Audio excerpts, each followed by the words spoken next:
ಸರ್ಕಾರಿ ಶಾಲೆಯಲ್ಲಿ ಮೂಲಭೂತ ಸೌಕರ್ಯ ಮರೀಚಿಕೆ.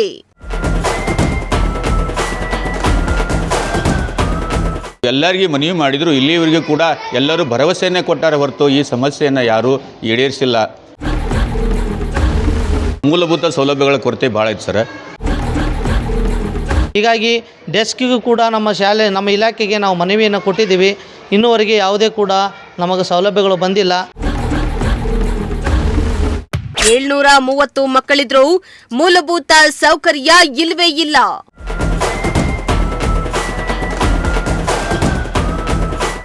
ಮಕ್ಕಳನ್ನ ಶಾಲೆಗೆ ಕಳುಹಿಸಲು ಪೋಷಕರು ಹಿಂದೇಟು.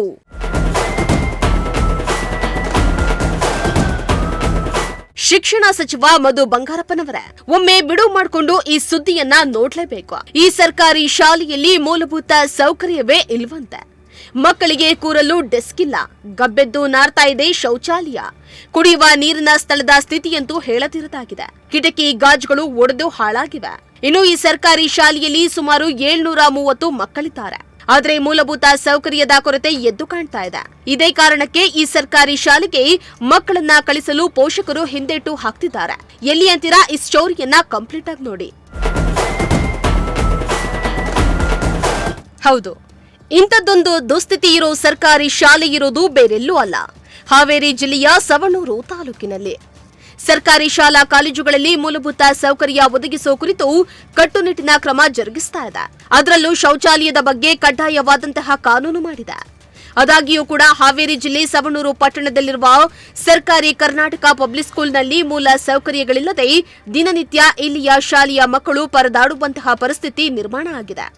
ಆದರೆ ಅಧಿಕಾರಿಗಳು ಮಾತ್ರ ಇತ್ತ ಕಡೆ ಗಮನ ಹರಿಸದೇ ಇರೋದು ದುರಾದೃಷ್ಟಕರ ಸಂಗತಿಯಾಗಿದೆ.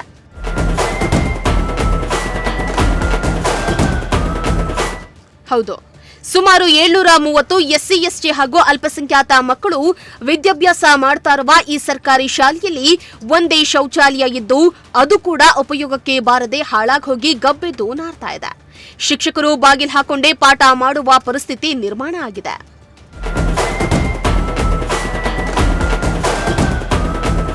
ಅಲ್ಲದೆ ಇಲ್ಲಿರುವ ಮಕ್ಕಳಿಗೆ ಕುಳಿತುಕೊಳ್ಳಲು ಆಸನಗಳಿಲ್ಲದೆ ನೆಲದ ಮೇಲೆಯೇ ಕುಳಿತು ಪಾಠ ಕೇಳ್ತಾ ಇರುವ ಪರಿಸ್ಥಿತಿ ಇದೆ. ಶಾಲೆಯ ಕಿಟಕಿ ಗ್ಲಾಸ್ಗಳನ್ನ ಕಿಡಿಗೇಡಿಗಳು ಒಡೆದುಹಾಕಿದ್ದು ಯಾವಾಗ ಈ ಗಾಜಿನ ತುಂಡುಗಳು ಬೀಳ್ತವೆಯೋ ಅನ್ನುವ ಭಯದಲ್ಲಿ ಪಾಠ ಕೇಳ್ತಿದ್ದಾರೆ ಇಲ್ಲಿನ ಮಕ್ಕಳು. ಸರ್, ಸಮಸ್ಯೆ ಇಲ್ಲಿರುವಂತಹ ಮೂಲಭೂತ ಸೌಲಭ್ಯಗಳ ಕೊರತೆ ಭಾಳ ಐತೆ ಸರ್.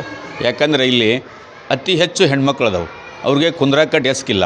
ಆಮೇಲೆ ಒಂದಕ್ಕೆ ಮಾಡೋಕ್ಕೆ ಎರಡಕ್ಕೆ ಮಾಡೋಕ್ಕೆ ಇಲ್ಲೇ ಟಾಯ್ಲೆಟ್ ಬಾತ್ರೂಮ್ ಸಮಸ್ಯೆ ಐತೆ ಸರ್. ನಾವು AC ಅವರಿಗೆ, ತಹಶೀಲ್ದಾರ್ ಅವರಿಗೆ, ಆಮೇಲೆ MLA ಸಾಹೇಬರಿಗೆ, ಆಮೇಲೆ ಇಲ್ಲಿರುವಂತಹ DC ಸಾಹೇಬರಿಗೆ, ಆಮೇಲೆ CS ಮೇಡಮ್ ಅವರಿಗೆ, ಮಾನ್ಯ ಲೋಕಾಯುಕ್ತರಿಗೆ ನಾವೆಲ್ಲರಿಗೂ ಮನವಿ ಮಾಡಿದ್ರು. ಇಲ್ಲಿವರೆಗೂ ಕೂಡ ಎಲ್ಲರೂ ಭರವಸೆಯನ್ನೇ ಕೊಟ್ಟಾರೆ ಹೊರತು ಈ ಸಮಸ್ಯೆಯನ್ನು ಯಾರೂ ಈಡೇರಿಸಿಲ್ಲ. ಅದಕ್ಕಾಗಿ ಈ ಶಾಲೆಯ ಅಧ್ಯಕ್ಷರಾದಂಥ ಶ್ರೀ ಮಾನ್ಯ ಗವಾರಿ ಸಾಹೇಬರು ಅಧ್ಯಕ್ಷರು, ಈ ಶಾಲೆಯ ಅಧ್ಯಕ್ಷರು ನಮ್ಮ ಭಾಗದ ಶಾಸಕರಾದಂಥ ಶ್ರೀಮಾನ್ಯ ಯಾಸಿರ್ ಅಹಮದ್ ಖಾನ್ ಪಠಾಣ್ ಅವರು ಅದಾರ. ಈಗ ಉಪಾಧ್ಯಕ್ಷರು ಗವಾರಿ ಅವರು ಅದಾರ. ಸರ್, ಇದಕ್ಕಿಂತ ಮುಂಚೆ ಏನಾದರೂ ಮಾಹಿತಿ ಅಧಿಕಾರಿಗಳ ಮನವಿಯನ್ನು ಕೊಟ್ಟಿದ್ದೀರಾ? ಸರ್, ಇದಕ್ಕಿಂತ ಮುಂಚೆ ನಾನು ಸುಮಾರು 11 ವರ್ಷಗಳಿಂದ ಹೋರಾಟ ಮಾಡ್ಕೊತ ಬಂದಿದ್ದೀನಿ ಸರ್. ಇದು ಮೊದಲನೇದಾಗಿ ಅಂಬೇಡ್ಕರ್ ನಗರದೊಳಗೆ ಶಾಲೆ ಇತ್ತು. ಅಲ್ಲಿಂದ ನಾವು ಹೋರಾಟ ಮಾಡಿ ಈ ಬಿಲ್ಡಿಂಗನ್ನು ಹೋರಾಟದ ಮೂಲಕ ಪಡ್ಕೊಂಡಿದ್ದೇವೆ ಸರ್. ಯಾಕಂದರೆ ಇಲ್ಲಿ ಈ ಬಿಲ್ಡಿಂಗನ್ನು ಕೊಡಲಿಕ್ಕೆ ಹಿಂದೆ ಮುಂದೆ ಮಾಡಿದ್ರು ಸರ್. ಆವಾಗಿನ ಮುಖ್ಯಮಂತ್ರಿಗಳು ಇದ್ದಂಥ ಸಂದರ್ಭದೊಳಗಲಿ, ಆಗಿನ ಒಂದು ಅಧಿಕಾರಿಗಳ ಸಂದರ್ಭದಲ್ಲಾಗಲಿ ಈ ಬಿಲ್ಡಿಂಗನ್ನು ಕೊಡೋಕೆ ಹಿಂದೆ ಮುಂದೆ ಮಾಡಿದರು. ನಾವು ಹೋರಾಟಗಳ ಮೂಲಕ ಅನೇಕ ರೀತಿಯೊಳಗೆ DDP ಸಾಹೇಬರಿಗೆ ಕರೆಸಿ ಇಲ್ಲೇ ನೆಲದ ಮೇಲೆ ಕುಂದಿರಿಸ್ಕೊಂಡು ನಾವು ಈ ಬಿಲ್ಡಿಂಗನ್ನು ಪಡ್ಕೊಂಡಿದ್ದೇವೆ ಸರ್. ಆಮೇಲೆ ಇಲ್ಲಿರುವಂಥ ಎಲ್ಲ ಶಿಕ್ಷಕರನ್ನು ಕೂಡ ಅವಾಗ ತೊಗೊಂಡಿದ್ದೇವೆ ಸರ್. ಈಗ ಎಲ್ಲ ಶಿಕ್ಷಕರು ಅದಾರ ಸರ್, ಎಲ್ಲ ಕಲ್ಸಾಕು ಎಲ್ಲ ಒಳ್ಳೇದೈತೆ ಸರ್. ಆದರೆ ಇಲ್ಲಿರುವಂಥ ಮೂಲಭೂತ ಸೌಲಭ್ಯಗಳ ಬಗ್ಗೆ ದಯವಿಟ್ಟು ಎಲ್ಲರೂ ಗಮನ ಹರಿಸ್ರಿ. ಮಾನ್ಯ ಶಿಕ್ಷಣ ಸಚಿವರಿಗೂ ಕೂಡ ಈ ಮನವಿ ಮುಟ್ಲಿ ಅಂತ ನನ್ನ ಅಭಿಪ್ರಾಯ ಸರ್. ಅಲ್ಲದೆ ಈ ಶಾಲೆಯಲ್ಲಿ ಕುಡಿಯುವ ನೀರಿನ ವ್ಯವಸ್ಥೆ ಇಲ್ಲದ ಕಾರಣ ದಿನನಿತ್ಯ ದುಡ್ಡು ಕೊಟ್ಟು ಬೇರೆ ಕಡೆಯಿಂದ ಮಕ್ಕಳಿಗೆ ಶುದ್ಧ ನೀರನ್ನ ತರಿಸುತ್ತಿದ್ದಾರೆ. ಇಷ್ಟೆಲ್ಲ ಸಮಸ್ಯೆಗಳ ಬಗ್ಗೆ ಪಾಲಕರು ಅಧಿಕಾರಿಗಳಿಗೆ ಹಾಗೂ ಸ್ಥಳೀಯ ಜನಪ್ರತಿನಿಧಿಗಳಿಗೆ ಹಲವು ಬಾರಿ ಪತ್ರ ಬರೆದು ಮನವಿಯನ್ನ ಮಾಡಿಕೊಂಡ್ರು. ಇಲ್ಲಿವರೆಗೂ ಯಾರು ಕೂಡ ಇಲ್ಲಿಯ ಸಮಸ್ಯೆ ಬಗ್ಗೆ ಸ್ಪಂದಿಸುತ್ತಿಲ್ಲ ಎಂದು ತಮ್ಮ ಅಳಲನ್ನ ತೋಡ್ಕೊಂಡಿದ್ದಾರೆ. ನಮ್ಮ ಶಾಲೆಯಲ್ಲಿ ಸರ್, ನಮ್ಮ ಶಾಲೆ ಬಂದು ಕರ್ನಾಟಕ ಪಬ್ಲಿಕ್ ಸ್ಕೂಲ್ ಸವಣೂರು. ಈ ನಮ್ಮ ಶಾಲೆಯಲ್ಲಿ 1ನೇ ತರಗತಿಯಿಂದ LKGಯಿಂದ 7ನೇ ತರಗತಿವರೆಗೆ ಮಕ್ಕಳು ಅಭ್ಯಾಸ ಮಾಡ್ತಾ ಇದ್ದಾರೆ. ಇಲ್ಲಿ ನಮ್ಮಲ್ಲಿ ಕೋ ಎಜುಕೇಷನ್ ಅದ, ಹೆಣ್ಣು ಮತ್ತು ಗಂಡು ಮಕ್ಕಳು ಎಲ್ಲರೂ ವಿದ್ಯಾಭ್ಯಾಸ ಮಾಡ್ತಾ ಇದ್ದಾರೆ. ನಮ್ಮ ಶಾಲೆಯಲ್ಲಿ ಸಾಮಾನ್ಯವಾಗಿ ಅನೇಕ ಸಮಸ್ಯೆಗಳು ಇದಾವೆ. ಇಲ್ಲಿ ಮುಖ್ಯವಾಗಿ ಶೌಚಾಲಯ ಸಮಸ್ಯೆ ಮತ್ತು ಮಕ್ಕಳಿಗೆ ಕುಳಿತು ಅಭ್ಯಾಸ ಮಾಡಲಿಕ್ಕೆ ಡೆಸ್ಕ್ಗಳ ಸಮಸ್ಯೆ, ಇವೆರಡು ದೊಡ್ಡ ಗಂಭೀರ ಸಮಸ್ಯೆಗಳಾಗಿದ್ದಾವೆ. ಯಾಕಂದರೆ ಮಕ್ಕಳಿಗೆ ಎರಡೇ ಶೌಚಾಲಯ, ಹೆಣ್ಣು ಮಕ್ಕಳಿಗೆ ಒಂದು ಮತ್ತು ಗಂಡು ಮಕ್ಕಳಿಗೆ ಒಂದು ಶೌಚಾಲಯ ಮತ್ತು 2 ಮೂತ್ರಾಲಯಗಳಿದಾವತ್ತಲ್ಲ. ಹೀಗಾಗಿ ಸಂಖ್ಯೆ ದೊಡ್ಡದಿರೋದ್ರಿಂದ ಆ ಮಕ್ಕಳು ಪಾಳೆ ಹಚ್ಚಿ ಆ ಶೌಚಾಲಯಕ್ಕೆ ಹೋಗಬೇಕಾದಂಥ ಪರಿಸ್ಥಿತಿ ಈ ಶಾಲೆಯಲ್ಲಿ ನಿರ್ಮಾಣವಾಗಿದೆ. ಹಾಗಾಗಿ ದಯವಿಟ್ಟು ನಮ್ಮ ಶಾಲೆಗೆ ನಮ್ಮ ಒಂದು ಶೌಚಾಲಯ ನಿರ್ಮಾಣ ಮಾಡಿಕೊಡ್ಲಿಕ್ಕಂತ ನಾವು ನಮ್ಮ ಇಲಾಖೆಗೆ ಸಾಕಷ್ಟು ಮನವಿಗಳನ್ನು ಕೊಟ್ಟಿದ್ದೀವಿ. ಆ ಒಂದು ಮನವಿಗೆ ಯಾವುದೇ ಪ್ರತ್ಯುತ್ತರ ನಮಗಿನ್ನೂ ಬಂದಿಲ್ಲ.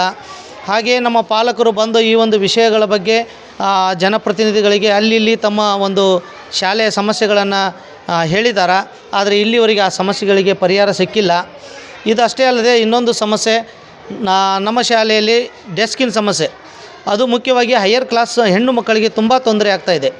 6 ಮತ್ತು 7ನೇ ತರಗತಿ ಹೆಣ್ಣು ಮಕ್ಕಳು ಮ್ಯಾಚ್ಯೂರ್ಡ್ ಆಗಿರೋದ್ರಿಂದ ಕೆಲವೊಂದು ಮಕ್ಕಳು ಬೆಳಗ್ಗೆಯಿಂದ ಸಾಯಂಕಾಲದವರೆಗೆ ನೆಲದ ಮೇಲೆ ಕೂತು ಅಭ್ಯಾಸವನ್ನು ಮಾಡೋದು ಅವರಿಗೆ ತುಂಬ ಕಷ್ಟವಾಗ್ತಾಯಿದೆ.